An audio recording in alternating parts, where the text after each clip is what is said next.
నిజంగా చెప్పాలి. ఎందుకంటే ఇది మీరు జరుపుకుంటున్న పండగ.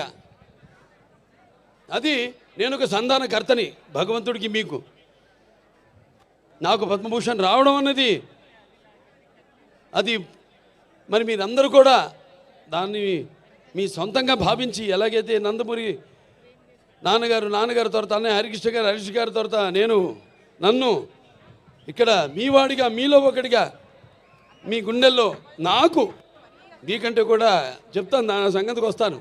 నా గుండెల్లో సుస్థిరమైన శాశ్వతమైన స్థానాన్ని మీరందరూ ఏర్పరచుకున్నందుకు మీ అందరికీ, నా హిందూపురం కుటుంబ సభ్యులందరికీ, హిందూపురం పుర ప్రముఖులకి, అలాగే హిందూపురం ప్రజానికానికి, అలాగే నా అభిమానులకి, కళాభిమానులకి, కళా పోషకులు